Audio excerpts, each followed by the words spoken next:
नमस्कार, welcome to study mind. इस video में हम बात करेंगे 4 जनवरी 2025 के करंट अफेयर के बारे में। तो चलिए शुरू करते हैं। पहला क्वेश्चन है, हालिया डेटा के अनुसार कौन सा राज्य पीएम सूर्य घर मुफ्त बिजली योजना के तहत छत पर सौर ऊर्जा की स्थापित क्षमता में देश में अग्रणी यानी पहले स्थान पर है। तो कौन सा ऐसा राज्य है जो छत पर सौर ऊर्जा लगाने के मामले में पहले स्थान पर है पूरे देश में? तो इसका जो सही उत्तर है वो है ऑप्शन ए, गुजरात। गुजरात के बाद जो सेकंड नंबर पे है जो छत पे सबसे ज़्यादा सौर ऊर्जा लगाने वाला, वो है हमारा महाराष्ट्र, और तीसरे नंबर पे राजस्थान।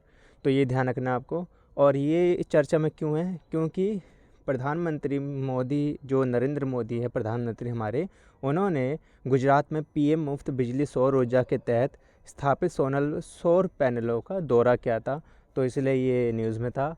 और एक बात आपको याद रखनी है कि ये जो छत पे जो सौर ऊर्जा लगाई जाती है, सौर पैनल, इसमें से पूरे दिन में 300 यूनिट तक मुफ्त बिजली प्राप्त कर सकते हैं।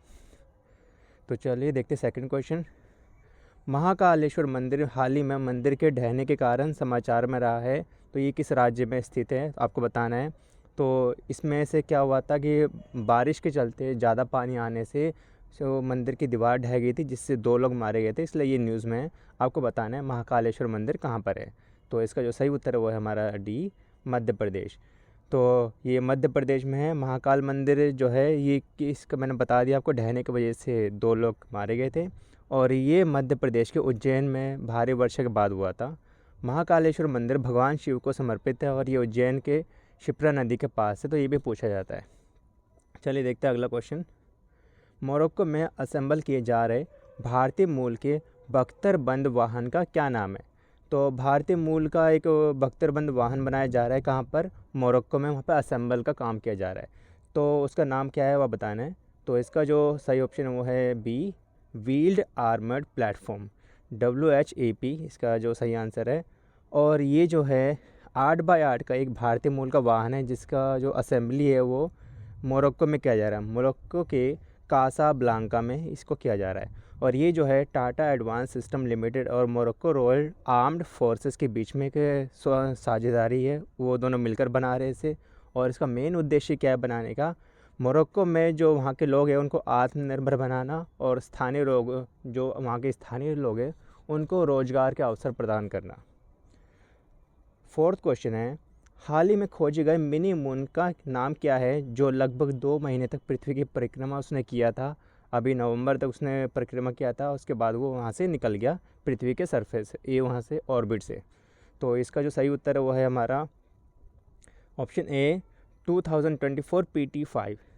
तो ये क्या था? एक तरह का ये एस्ट्रॉयड था, क्षुद्र ग्रह था, और जिसे अभी पृथ्वी के गुरुत्वाकर्षण के कारण ये हमारी पृथ्वी की कक्षा में ये कैद हो गया था, और ये लगातार 53 दिन तक ये घूमता रहा। और ये जो है आपको याद रखना है, अर्जुन और एस्ट्रॉयड बेल्ट से ये संबंधित है। अर्जुन एस्ट्रॉयड बेल्ट से ये संबंधित था। और ये जो अर्जुन नाम पड़ा हुआ है, किसके नाम पे पड़ा है? महाभारत में जो अर्जुन है वो आपको उनके नाम पे ये पड़ा हुआ है। अगला क्वेश्चन है, राष्ट्रीय खाद्य तेल मिशन यानी ऑयल पाम के तहत 2025 और 2026 तक कच्चे पाम तेल का उत्पादन का लक्ष्य क्या रखा गया है? तो उत्पादन का जो लक्ष्य रखा गया वो है 11.20 लाख टन। और ये जो पाम खेती पर एक राष्ट्रीय स्तर की बहुहितधारक परामर्श कार्यशाला आयोजित की गई थी।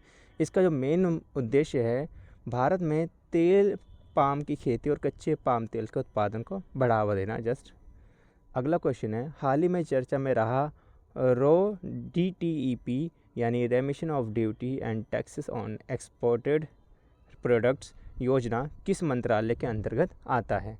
तो ये किस मंत्रालय के अंतर्गत आता है? यह आता है वाणिज्यिक और उद्योग मंत्रालय के अंतर्गत आता है। तो इसका सी ऑप्शन सही है।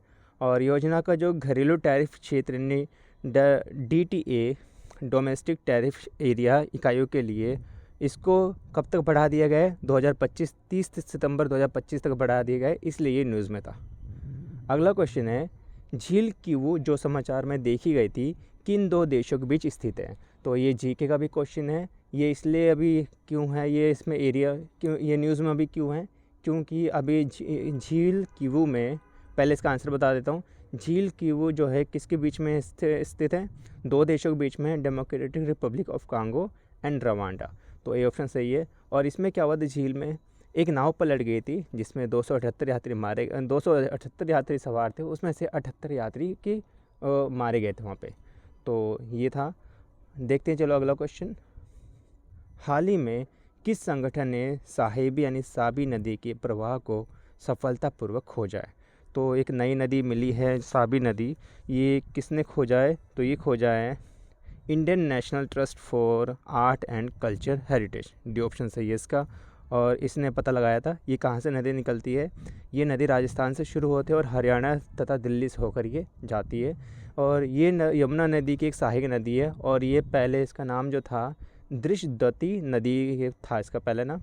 और ये जो क्या है, प्रदूषण और इसके कई सारे यूसेस के कारण लोग इसका भरपूर यूज़ कर लेते हैं। इसके कारण ये बहुत ही, इसकी जो प्रवाह है, फ्लो है, काफ़ी कम हो गया है और ये बहुत ही कम मात्रा में रह गया है। यानी कि ये नदी जो है नहरें और नालों में बढ़ गई है और ये केवल भारी बारिश के कारण ही इसमें आपको पानी दिखेगा। तो ये थे आज के करंट अफेयर्स। आई होप आपको समझ आए होंगे। चलिए मिलते हैं अब अगली क्लास में, तब तक के लिए धन्यवाद।